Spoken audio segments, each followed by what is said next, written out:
Bora conversar sobre as leituras de outubro. Tô aqui com 5 livros que eu finalizei nesse último mês. Foram todas ótimas leituras e quero comentar um pouquinho sobre cada uma delas com vocês. Para quem acompanhou os vlogs provavelmente já viu algumas delas por aqui, inclusive já teve vídeo específico de algumas aqui também. Mas bora lá, acho que aqui é legal sempre pra ter esse resuminho, eu faço esse vídeo todo mês, então se você tá assistindo só esse aqui, tá chegando no canal por agora, seja bem-vindo, mas saiba que temos uma playlist aí com as leituras dos meses anteriores também, tá bom? Então vamos lá. Vou começar com o primeiro livro que eu li, que tem um vídeo específico sobre ele aqui, que é Filhas de Esparta, da escritora Claire Raywood, publicado aqui pela editora Excelsior, uma edição bem bonita, inclusive, capa dura. E esse livro tem tradução da Lina Machado. Deixa eu confirmar, isso mesmo, Lina Machado. Esse livro aqui é uma releitura da Guerra de Troia, contada pela perspectiva das mulheres. Então aqui a gente tem como protagonista, temos duas protagonistas, né? No caso, a Helena, que é aí, né, uma grande personagem nesse cenário todo, né, da Guerra de Troia, e a irmã dela. Então a perspectiva do livro vai alternar aí entre esses dois cenários diferentes, né, que elas são separadas aí, né, enquanto crianças, cada uma delas casa ali com um cara diferente. A gente vai ver como que vai ser a rotina, as escolhas, a vida que cada uma delas vai levar ali nesse cenário e, claro, chegando aí nesse momento final da Guerra de Troia. Eu gostei bastante da forma como a autora construiu a história aqui, do olhar feminino que ela traz aqui, né, como que essas mulheres enxergam tudo que tá acontecendo, as vivências que elas têm ali, as dificuldades, né, a invisibilidade que essas mulheres sofrem em muitos cenários. Então, assim, acho que a autora conseguiu trabalhar isso de uma forma bem interessante. É uma leitura super fluida. Eu li esse livro aqui por causa de um desafio, né? Por isso que temos um vídeo especial dele aqui. Fui desafiada a ler pela Raíssa, do Leituras de Boteco. Inclusive, se você não conhece o canal dela, eu vou deixar linkado aqui embaixo para você conferir. E acho que foi a primeira vez que eu li uma releitura. Não é um tipo de livro que costumo ler, por isso a Raíssa trouxe esse desafio. Mas fiquei super nessa vontade de ler mais. Não só ler outras releituras, mas também ler mais de mitologia grega, literatura greco-latina, enfim. Fiquei com isso na cabeça depois de finalizar essa leitura, doida pra montar assim uma listinha com um projetinho, pensar alguma coisa assim. Mas se você tem visto os últimos vídeos de planejamento, eu não tô num momento muito bom pra ficar pensando em outros planos de leitura, porque já tenho muitos. Mas gostei muito da leitura e fiquei super empolgada. Se você quiser saber um pouquinho mais sobre o livro, vou deixar o vídeo linkado por aqui também, caso você queira assistir. Daí, outro livro que eu terminei, vou comentar sobre esses dois menorzinhos aqui, que foram 2 livros que eu recebi de parceria com a editora Relicário, que é uma editora que eu amo, assim, tem um catálogo incrível. Acho que eles têm vários livros muito bons, assim, que a gente não escuta falar tanto, então eu gosto muito de recomendá-los por aqui. O primeiro aqui é Os Sinais de Nós, da escritora Lina Meruane. Essa edição aqui tem tradução da Elisa Menezes. E eu já li um outro livro da Lina, que eu gostei muito da escrita dela, do texto que ela traz ali. É um livro de não ficção, assim como o outro que eu li. E nesse aqui especificamente, ele é bem curtinho, olha só. Ela vai trazer um olhar, uma visão sobre as crianças durante a ditadura no Chile. Ela é uma escritora chilena, então ela traz esse olhar. Ela mesma era criança ali naquele período, então ela vai tentar pensar aí sobre esses sinais que existiam ali naquela época, de coisas que aconteciam, de crianças que desapareciam, de atitudes ali que elas viam os adultos fazendo, né, às vezes se afastando, às vezes escondendo certas coisas ou negando certas coisas, né, e como que isso eram sinais ali do que estava acontecendo, né, que eram muitas vezes ignorados ali, pelos próprios adultos, né, que dirá pelas crianças. Então ela traz esse olhar aqui que é muito legal, assim, muito interessante, para fazer essa reflexão, né? Me fez pensar muito sobre isso, sabe quando a gente estuda essas coisas na escola e você pensa, meu Deus, que absurdo, como que isso foi aceito, como que isso aconteceu? E quando a gente vê essa coisa assim mais no detalhe, quando tem esse olhar assim, aqui no caso ela traz pelo olhar da criança ali, mas fica muito claro também o quanto todos os adultos ali às vezes estão negando as coisas, às vezes estão fingindo que não está acontecendo, seguindo a vida ali mesmo de de uma forma muito natural, né? Enfim. E é isso que acontece, né? Quantas tragédias, quantas coisas a gente já não vivenciou e muitas vezes precisou só seguir em frente, né? Enfim, eu acho que é uma reflexão muito complexa, né? Não dá pra simplificar, vamos ignorar ou não vamos ignorar.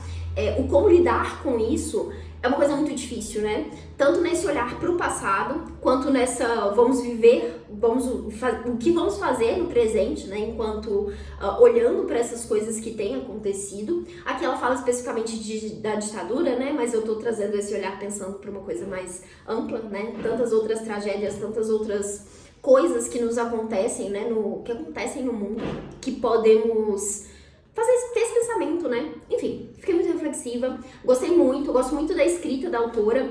É um livro que ela escreve de forma fragmentada, assim, sabe? Então a gente tem alguns trechinhos que ela conta a história de algumas pessoas, que ela foca em algum tema específico, enfim. Então, super interessante, recomendo bastante.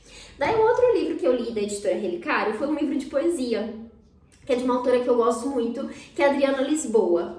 É uma escritora brasileira. Eu li esse livro dela aqui, que eu acho que foi o último que ela lançou pela Relicário, que é Antes de Dar Nomes ao Mundo. Então, é um livro de poesia. Eu já li outros 2 livros de poesia da autora. Aqui eu gosto muito também. Eu acho muito bonita a forma como ela escreve. Eu sempre fico admirada porque são poemas simples, mas ao mesmo tempo, sabe quando tem aquelas palavras diferentes assim que você fica, nossa, nem lembrava o que significava essa palavra, ou então nem sei o que significa, porque realmente nunca tive contato com essa palavra. Então eu tenho muito essa sensação quando eu tô lendo os poemas dela, e gosto muito, assim. Acho que aqui os poemas vão trazer muito esse tema de início, de origem. Aqui no verso temos um que fala sobre páginas em branco, né? Então essa coisa de dar nome aí, né? Antes de dar nome às coisas. E gostei bastante. Eu acho que, assim, já falei em outros vídeos por aqui que poesia não é um gênero que eu tenho tanto contato, não sinto que tenho também essa sensibilidade toda para fazer leituras de poesia, mas gosto muito de encarar essas leituras às vezes, diversificar e trazer isso para os meus planos de leitura, porque é sempre bom conhecer outros livros. Então fica aqui a indicação se você gosta de poesia, ou se tem interesse aí em começar a ler poesia, em se aventurar em um livro desse. Daí, terminei o segundo livro da tetralogia napolitana, que é o História do Novo Sobrenome, da Helena Ferrante, que é esse pseudônimo aí, né, dessa autora que a gente não sabe quem é, adoro esse mistério sobre ela, inclusive. Esse livro aqui tem tradução do Maurício Santana Dias, publicado pela Biblioteca Azul. E assim, são mais quase 500 páginas que foram completamente devoradas. Eu sinto que toda vez que eu pegava para ler esse livro, eu ficava ali absorvida por essa história. É realmente muito viciante, né? E eu gostei desse segundo livro, muito mais do que eu gostei do primeiro. Eu acho que o primeiro, eu inclusive reli ele esse ano, né? Porque já tinha lido alguns anos atrás e não tinha sentido essa vontade de continuar a tetralogia. E dessa segunda vez eu gostei um pouquinho mais, mas ainda assim foi bom, sabe? Mas esse aqui eu amei. Vocês que me falaram que o segundo era muito melhor, vocês estavam certos. E eu tô realmente na expectativa de que os próximos também sejam tão bons quanto esse. Porque eu fiquei realmente muito envolvida nessa narrativa. Trazendo um resuminho do que é, né, a série como um todo, para não falar desse segundo livro, porque, enfim, poderia trazer spoilers aqui para quem não leu.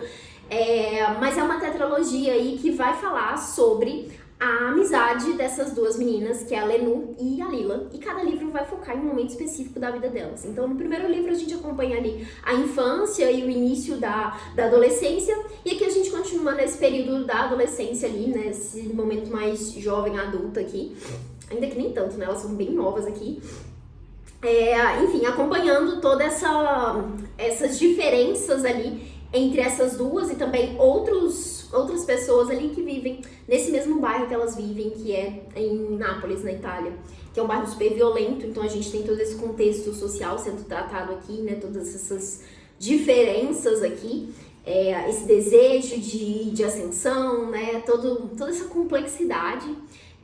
tá sendo muito bem trabalhada aqui pela autora, e eu acho que é isso que me impressiona, assim, que me encanta na leitura dos livros da Helena Ferrante, é que ela consegue passar esses sentimentos, esses pensamentos ali dos personagens de uma forma muito intensa, muito próxima. Eu até comentei no último vlog aqui que eu tava falando sobre essa leitura, que eu me identifiquei com as personagens em muitos momentos, e aquela identificação que você não quer se identificar, sabe? Quando o personagem tá falando, pensando uma coisa que você fica tipo, nossa, que horrível, mas ao mesmo tempo eu entendo isso.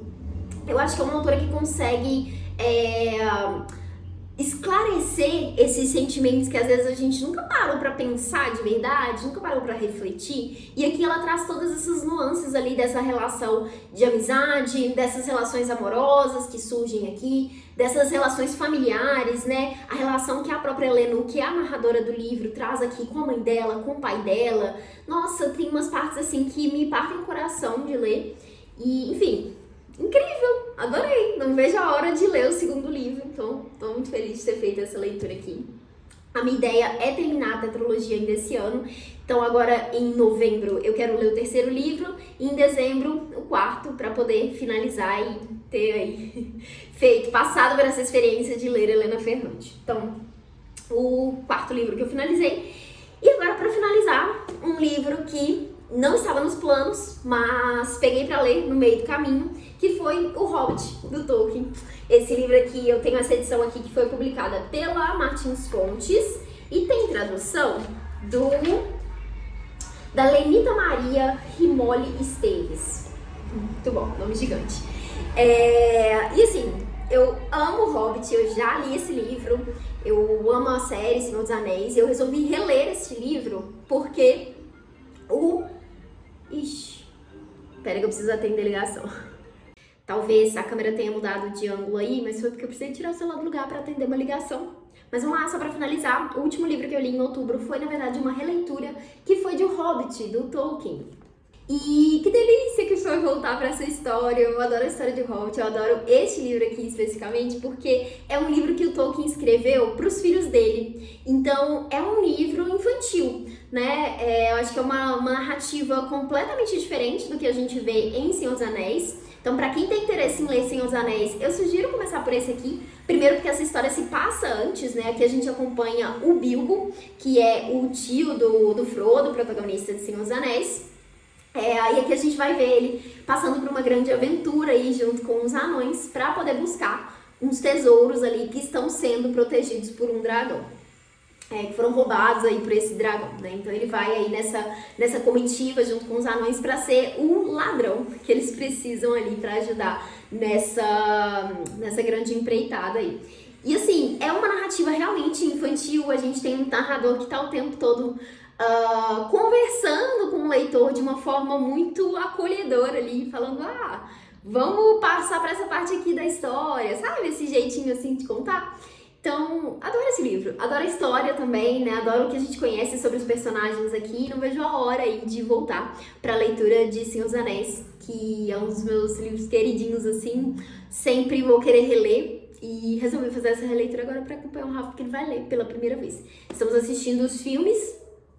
Por algum motivo dividiram em 3 filmes, né? Eu nunca tinha visto, como a maioria das adaptações literárias, que eu sempre deixo passar, as adaptações cinematográficas, né, dos livros.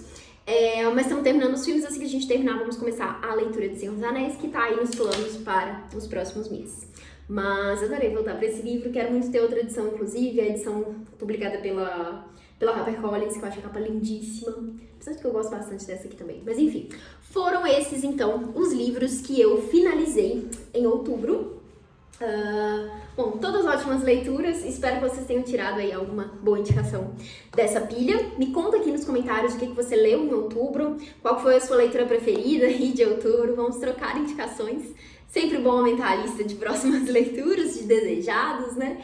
É isso, espero que vocês tenham gostado do vídeo, desejo boas leituras por aí e aguardo vocês em próximos conteúdos.